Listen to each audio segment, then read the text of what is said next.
Hey, what's up guys? My name is Moda and welcome back to the Mining Stacker YouTube channel.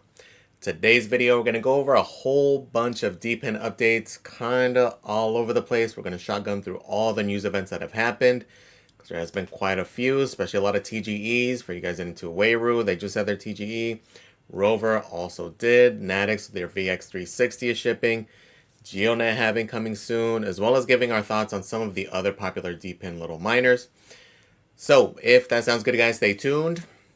Let's get right to this thing. So, we're going to kind of just slice through these things just because there's a lot of them. First, for you guys who are into Wayru, which is the global Wi-Fi network thing, kind of similar to think like helium hotspots. This is one I'm personally not into. I know a lot of you guys were. This was promoted quite a bit. For any guys who did have this thing, it did officially go live. They did officially have their TGE. Currently, kind of see the dumpage. I know a lot of people were pissed about it, but I mean, that's how these things go, right? Especially if it's a token that gets sniped early, people buy it with their bots, and it goes, right? So this is kind of one of the downfalls with everything. So currently, price is extremely low. Market cap is 9.4 million. They have the FDV listed at 9.4 million. Realistically, all the tokens are in circulation, so that's going to be inaccurate. For those of you guys who aren't familiar, FDV is fully diluted valuation, meaning if every single coin were into supply, that's what the market cap would be. So realistically, the market cap is actually probably a lot lower.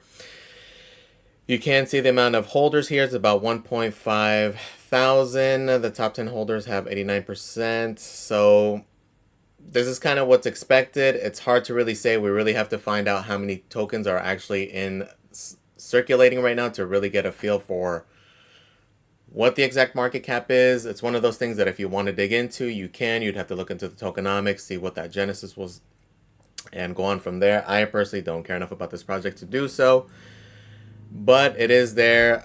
We can kind of compare it with another one that just went live, I think the day after. This is Rovr, for you guys who are familiar, which this is one of those things I completely forgot I even had the damn little sensor for this thing. So they did release a little Tarantula X, which is a little USB thing. Connect to your phone. You're able to map with your phone.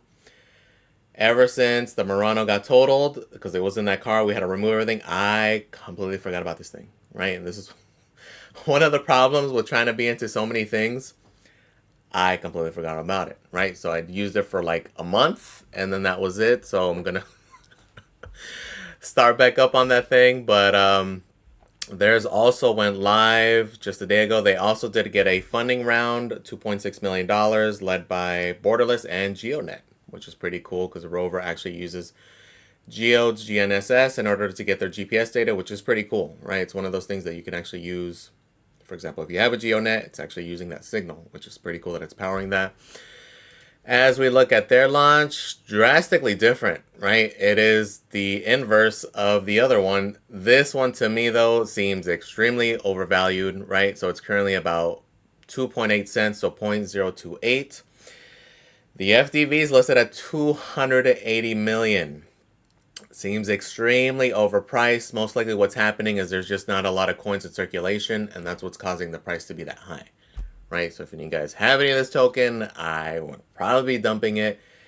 Just because, again, if you look at the stats, like look at how many holders there are, 120 holders. Like, it's crazy. Again, the FDV is listed at that amount, but all the tokens aren't in circulation, right? So it's most likely a case where there's just not that many out in supply, and that's what it is, right? So it's another one of those things where you'd have to like dig into it, see how many coins are actually in the supply, and kind of get a better gauge from there. But just basing it off of the FDV, which is what we typically do with a lot of these newer coins like this, it's definitely way overvalued, right? Especially if you can compare it to some of the others.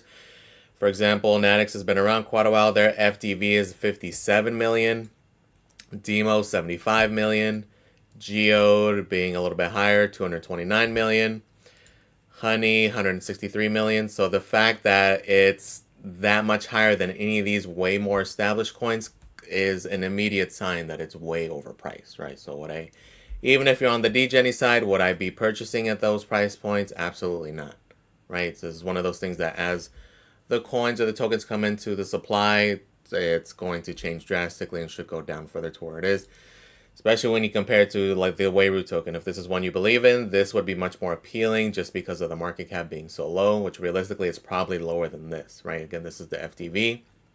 We know that every coin isn't in supply, right? So those are the types of things we look for if you're looking into degen into any of these. Again, these aren't really ones I believe in a whole lot. Rovr to me would be the more appealing one, but the fact that it's valued at this point at this price, that's hell to the no, right? Maybe when it reprices, goes from there, but realistically, there's a lot of others that I just have more faith in, been around longer, that I would rather purchase. Now, as far as like mining it using the little $150 thing, sure, it'll stack whatever it stacks. But realistically, their primary thing is actually the other guy, and it's this guy, the light cone, which this seems to be the primary tech that they're using. The pricing on this thing was like ridiculous, though. I forget how much they had it listed, but it was in like the thousands of dollars, which for something this new, this unproven, seems extremely overpriced. Again, if you guys are interested, you can look into a little bit more. For me, that was a definite no. The tarantula thing being $150, it's a sure, why not kind of thing.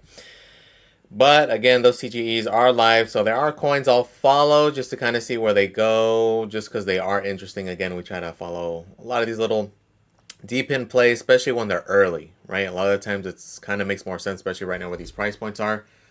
If you're interested in not only mining it, you could buy the hardware, but also right now because prices are so low, it's a good time to invest in some of these if you see that long-term value, right? And this is where kind of what we mentioned a while ago is that there's going to be a shit ton of these DePin devices, and there's only going to be more, right? At this point, it's borderline overwhelming how many there are, and you have to kind of like peruse through them. For me, the easiest thing is how valuable is that data? That data that you're collecting, which is how the majority of them work, how actually valuable is that data? And that's how I kind of put emphasis on which ones I think would make sense, right? And at that point, for me, I'm going to try to go with the leader in the space, right? And there are quite a few. There are some that I'm interested in, but I'm kind of waiting till they play out. Like one, I actually did a video with Hobbyist, right? Forgot his name for a second regarding, which ones I would value. One that would be appealing to me are like fitness watches, smart trackers, because again, that data is extremely valuable, and there are quite a few of those. We have Pulse, Cutis, and as well as a few others, but I'm kind of just waiting out to see which one kind of looks to be the leader in that space, which is kind of early to kind of see, but depending on your niche, depending on what you're looking at, that's how I'm kind of valuing it. So for example, the mapping data to me makes sense. Helium Mobile with what they're doing makes sense. So that's where I'm focused on some of those, right? Because again, there's going to be a lot of these things, and a lot of them to me are just going to be overvalued. And realistically, it's like, what do they really bring to the table, right? So we'll talk about one specifically here that I have mixed feelings about just regarding that. But let's continue on though. Next on the list, Natix, their VX360 is shipping, has shipped. For you guys who pre-ordered, they did ship it in time to beat that de minimis. So I did get mine, just installed it this morning actually. We'll see how it plays out. Again, this is a early thing. We're essentially going to be the beta tester, so expect there to be issues. I installed mine this morning, had 0 issues with the install. Actually did already start saving some of the things. Hasn't uploaded yet. That may be kind of a headache. But again, any of these things where you're early, expect it to not be super smooth, especially in the beginning, right? Expect it to eventually take a while. We'll see how it plays out. Again, for the cheap price that it was. Again, these things, if you're interested in, it's only for the Teslas currently, just because it's using essentially the cameras on your Tesla. What it is, goes into your glove box, plugs into the USB, and it's just recording 24/7, and it's going to save and upload that data.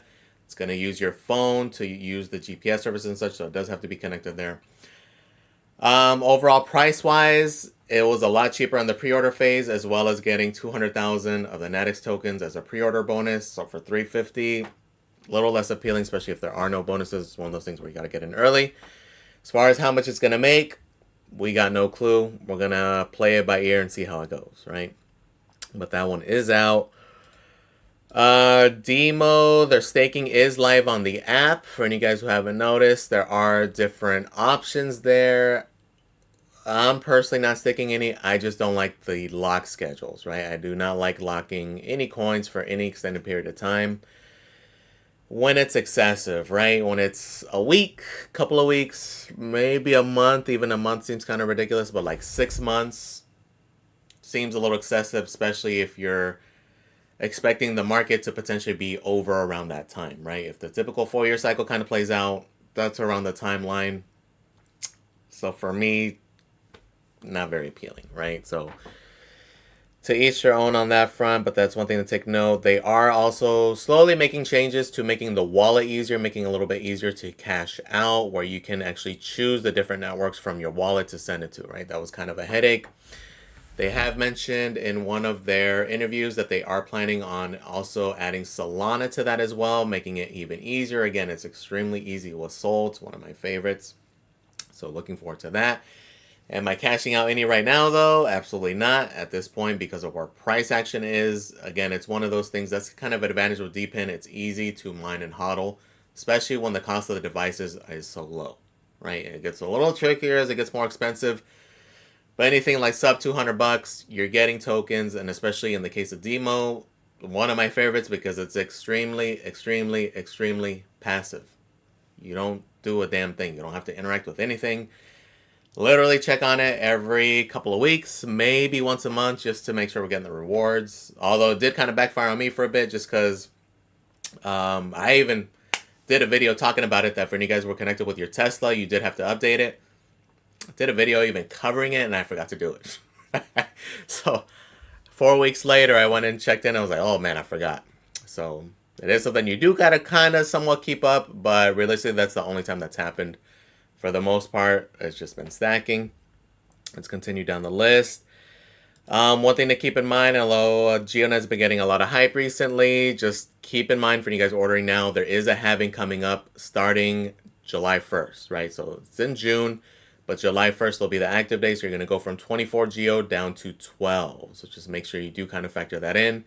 Don't just look at the profitability and think you're going to get that amount if you're ordering it now through an extended period of time, right? You're going to get cut down to 12, so there's going to be quite a nice little dent in your overall profit. And then as far as my overall unit, it did actually finally ROI, right? So it took about 109 days, so right under 4 months, right? Which is pretty good, especially considering the price action.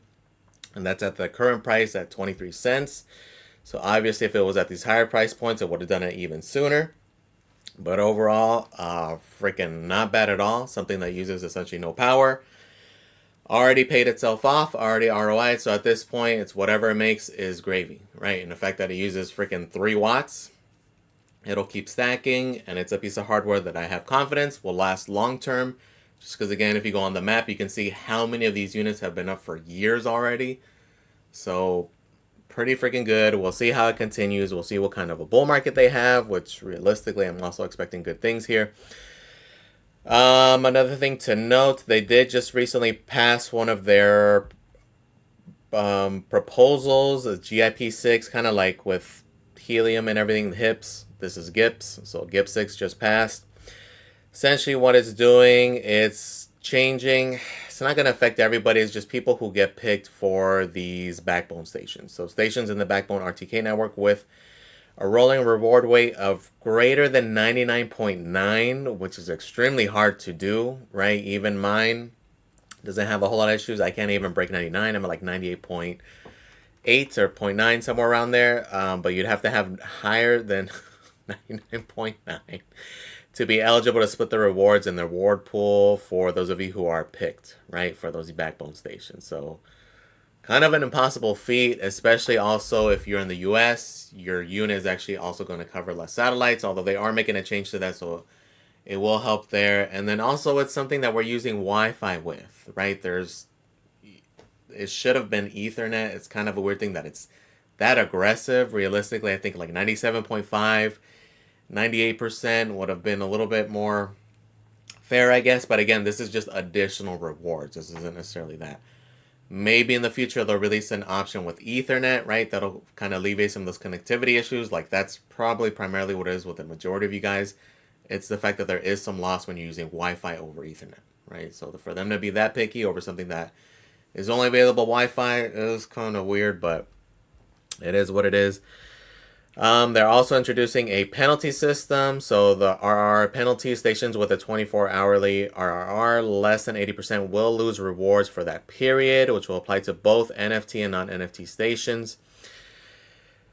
So kind of expect this to continue to happen, right? This is kind of similar to what happened with like the helium situation, where they're going to start going, instead of being flat for everybody, even if you're in the middle of nowhere, or if you're in an area that's highly needed, expect the rewards to kind of start swing, right? Which in reality kind of makes sense, right? It doesn't make sense that, again, one in the middle of nowhere is earning the same amount as one that's being used immensely, right? So they haven't said anything yet, but the way things are shaping, kind of don't be surprised to kind of see that happen in the future as things go, right? Which there's multiple sides to this. For me, I'm all for it. Realistically, a lot of these DePin projects, they need to be able to make money, right? It doesn't make sense for them to waste those resources, waste those rewards on units that are underperforming. So this is going to be a hot topic. We'll see if this kind of continues or if it's just going to be specific to this. We'll see how many more of these GIPs come in play, but you can see that these are going to be coming more and more. So it is a governance system where we are voting, but I know a lot of people are pissed just because things were changed mid-vote, which is a little iffy. I'm personally not even a fan of them doing governance votes. Realistically, they're the ones making all the deals. They're the ones that are going to make the best choices for the network. They should inform the community, see how they feel about it, but at the end of the day, do what kind of makes most sense, which it seems like what's going to happen anyway, right? So it's kind of a hot topic. Everybody's going to have different takes on it. For me, that's how I see it. A lot of these DePin things are going to be a hybrid of the Web 2 and Web 3 world. Realistically, again, in reality, the company, they are the ones providing the value. Like, yes, we are providing the infrastructure, the everything else for it, but at the end of the day, that's meaningless without those deals in place that they are making, right? So different things to consider, but you can see the votes here and everything that happened, but expect to just see kind of more of these, right? Especially as they make more deals with partnerships and companies and such. We'll keep our eyes on it. We'll look for any that could hamper you. But again, a lot of it's going to just have to do if your location, your area, how much it's going to get utilized. Like if you're out in the middle of nowhere, you're going to want to pay attention to these things. If you're in a place that's going to be good for it, like me being in a more urban area, specifically Florida, a lot of agriculture, which is where a lot of these use cases are, I expect mine to do extremely well, right? So it already has, right? It's already been an extremely well performer. I expect big things from the unit and Geodnet itself, right? It's a very useful service, right? Let's continue down the list. Wingbits is one that has been getting popular. This is one kind of similar in a way, not really, but it's made by the same manufacturer, made by Hyfix. As far as on the mining side, it's similar, right? You get the unit mounted on your roof, clear view, you're able to earn rewards. For me personally, I know it's super popular. It seems super cool to me. I just don't necessarily see a ton of value with it. Again, the way I value a lot of these DePin things is how valuable is that data? Who's going to buy that data? How much is that data actually worth, right? And at this point, yes, flight tracking is an important thing, but realistically, who is important to? It's important to government agencies. It's important to the FAA. Flight traffic controllers, are they really going to be utilizing Wingbits data for what they're doing? I have an extremely hard time believing so, right? And especially when there's other proven things kind of out. There's like FlightAware, we have Flight Radar 24. Like there's already a lot of competitors that are already there. They're already established. The data's already there. Like I don't necessarily see the need for another one. I haven't looked super into it either, so it's hard for me to really say, but just kind of seeing it, it's like, it's not something more generalized, or not something like Geode, where the GNS data is extremely valuable for a ton of different things, not one specific niche, right? It can be used for agriculture, robotics, drones, like there's a ton of use cases here. And this is a huge industry, right? Same thing with like Helium Mobile, another massive industry. Same thing with mapping industry. That these are huge industries. Okay, specific flight data. Again, who is it really valuable to? It's a very small niche that even then, I don't believe they're going to take a whole lot. Right? So to each their own. Hopefully it does do well for you guys. At the end of the day, a lot of the times, a lot of stuff doesn't even make sense either. Right? But it can still pump. It can still do well. Hopefully it does for you guys. I know one big criticism recently was when they announced their upgraded tokenomics, which realistically, I personally don't have an issue with it. Again, a lot of these, you cannot compare the tokenomics of these DePin projects to regular crypto projects. Okay, these are borderline like companies. Okay, so I know people saw the amount that the capital partners are going to get, and the company and the team, they deserve it. Again, they are making the deals. We're providing the infrastructure. We're getting rewards for it, right? We're going to see once Wingbits goes live how much the market values that data, right? Hopefully, again, for you guys who are into it, does well. Again, you want to be into these things early if you are interested, but just take that into account, right? Because a lot of that stuff doesn't make sense. For example, the DePin pump we had, when was it? Was it 2023? Let's go. It was, yeah, so like December area 2023. Pretty much every DePin project, for whatever reason, had a massive, massive, massive pump. Demo, Hive Mapper, all these guys. And realistically, did it even make sense for it? Did anything really happen? No. A lot of these niches just tend to all pump at the same time, right? Because at the same time, let's say you as a consumer, anybody, what incentive do you have to purchase a honey token? Absolutely zero, right? There's more of an argument with your, your layer ones with Sol, ETH. You have to purchase it for, using that network, for gas fees. There's a lot of reasons to purchase it. Like, what is the reason for a lot of these to actually pump, right? If you're, so at the end of the day, just to sum it up, a lot of this stuff just doesn't make sense, like as far as why it pumps. And that was a big reason didn't even get into Honey the first time, or into Hive Mapper. Had pre-ordered one, kept getting delayed. And they're realistically looking to the tokenomics. It's like, it doesn't make sense as to why it would pump. Kind of even said the same thing with Demo. It's like, it's going to be nothing but sell pressure. Like, what reason does it have to pump? Why does any normie need to buy it? Don't know, right? But it just, again, in the same time frame, had that massive pump, right? So a lot of these things just do not make sense when you think about it too much. Kind of one of these things that the longer you're in the game, you kind of see it. You just got to play it, right? So just something to consider that. Although to me, I don't see the value. That doesn't mean it's not going to do well, right? So again, hopefully for you guys, it does. Let's continue on. Hive Mapper. Some more of these delays. So kind of like what we talked about with the first edition of the Hive Mapper, same exact issues going on now with the B. It has started shipping, but like, for example, none of the Wi-Fi units have shipped. There is no date yet.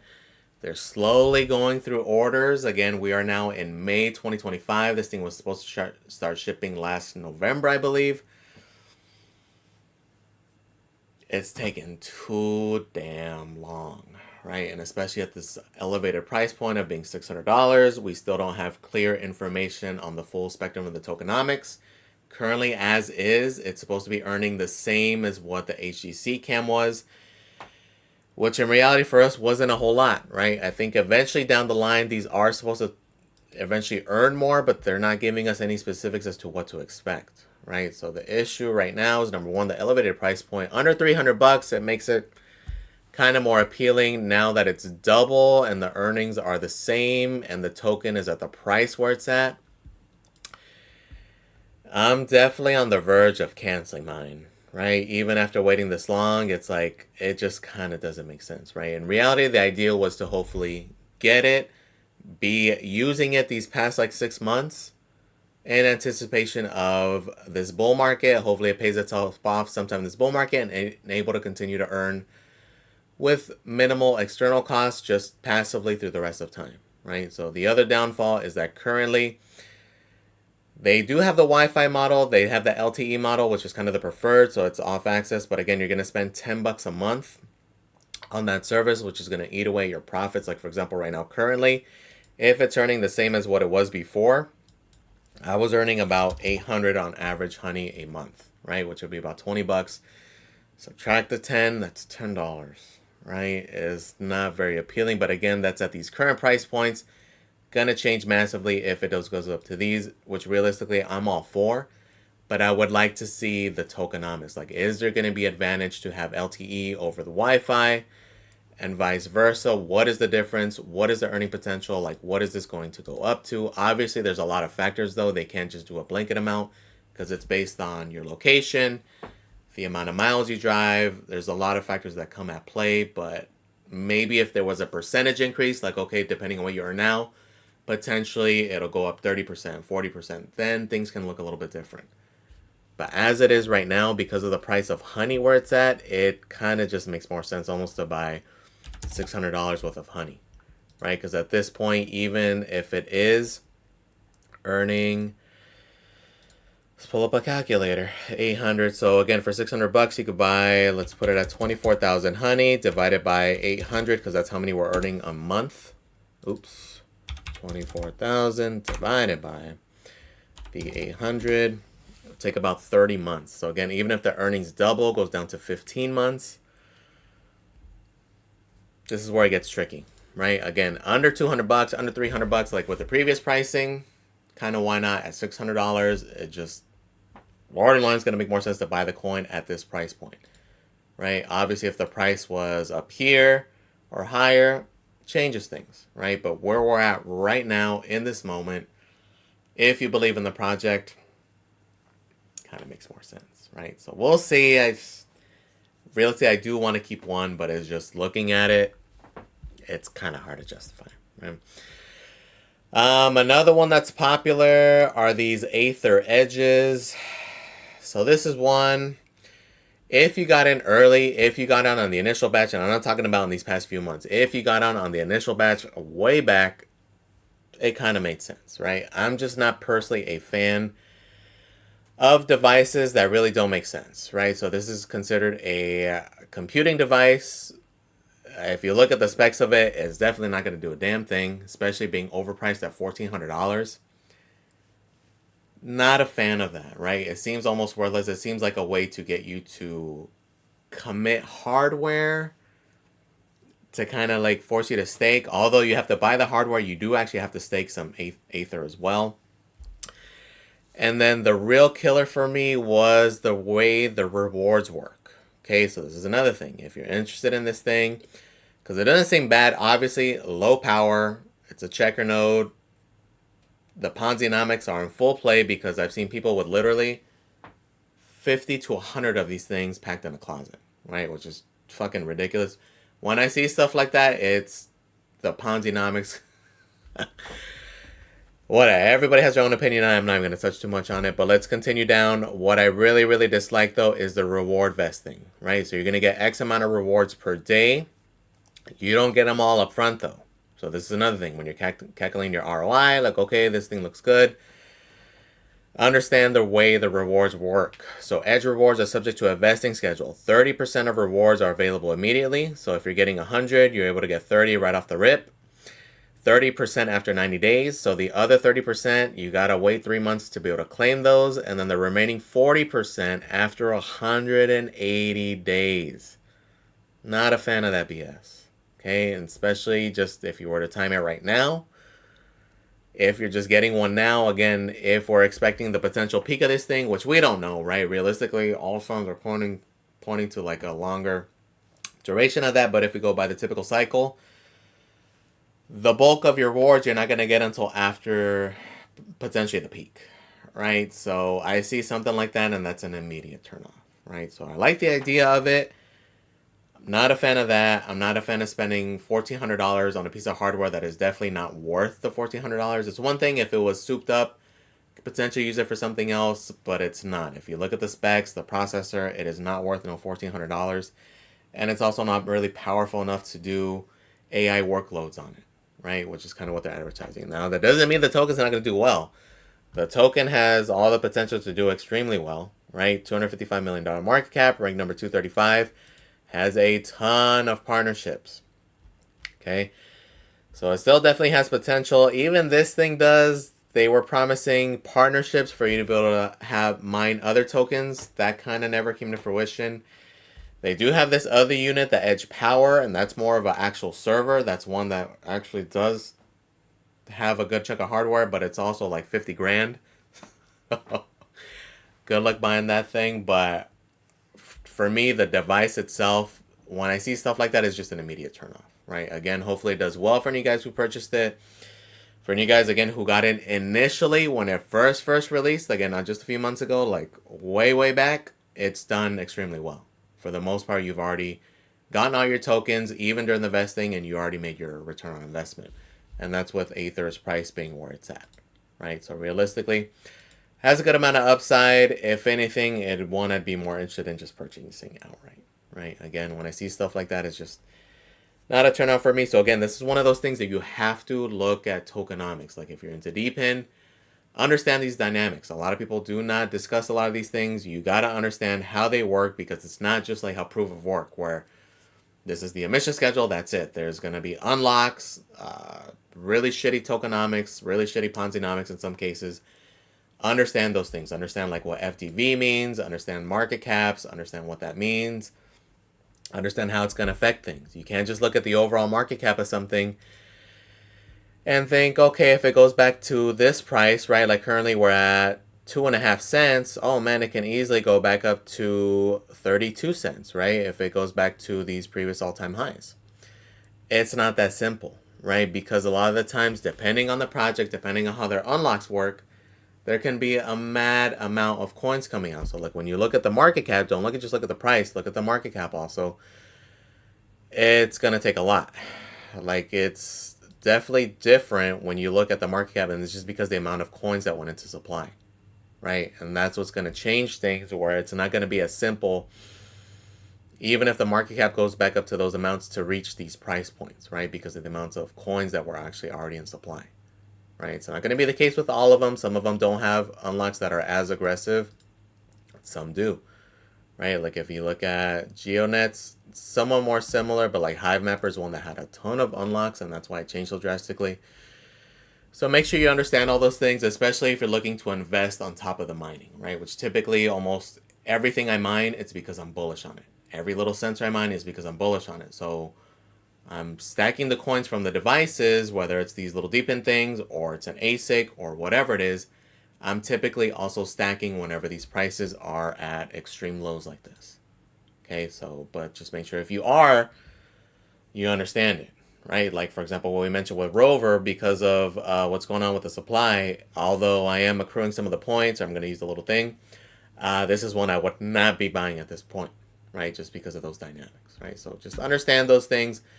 Understand that even when the tokenomics don't look so great, like with the Wingbits thing, I wouldn't put too much weight on it, just because, again, if there is utility, if there is value in that data, it's going to supersede all that, right? And in reality, if we do get that mania bull market phase, the tokenomics borderline don't matter. It's all about hype and marketing. Literally, we've seen so many coins. I think the big standout for me mentally that I constantly remember from last market was like Gala. Had some of the worst tokenomics in the history of anything as far as emissions go, yet it still had a ridiculous pump in a very small amount of time, right? So at the end of the day, sometimes that's what matters more. Again, a lot of this stuff is Ponzinomics. Some of it will be utilized. Some of this will be real world, like Helium, mobiles. To me, the one that has the potential to really go beyond the crypto cycle, right? Just because, again, they're valuing their data at a fixed fiat price point, right? For you guys who are offloading data, it's not, okay, you offload a gig of data, you're going to get a quarter of a HNT. No, it's based off of a fiat value. So currently, as is, for example, if you're offloading data, it's 50 cents a gig. It's 50 cents, so they're going to convert it into 50 cents worth of HNT, and that's where you're going to get paid out in. Okay, so regardless of what HNT's value is at, it's going to be the flat fiat rate, right? Which currently it's 50 cents. It could change to 20 cents, 25 cents, or whatever. But those types of dynamics can supersede, doesn't matter what the crypto cycle is doing, right? Because at that point, it's actually bringing in revenue. That's where DePin gets exciting, for that potential to eventually, it's not just the Ponzinomics or the tokenomics of the coin, it's actual value, right? It's actually building real world revenue, okay? So that's probably the reason we're so into DePin. and why we've been into DePin, right? So it's one of those things to follow, but know a lot of stuff, covered a ton of crap. We're going to try to do these things just because, again, there's so many projects. A lot of these updates will be kind of similar to this. Let me know in the comments, though, guys. What do you guys think? I know a lot of you guys ordered that Wingbits thing. Let me know how it's working for you. Please comment, like, and subscribe, guys. Thank you for watching. I really do appreciate it, and I am out.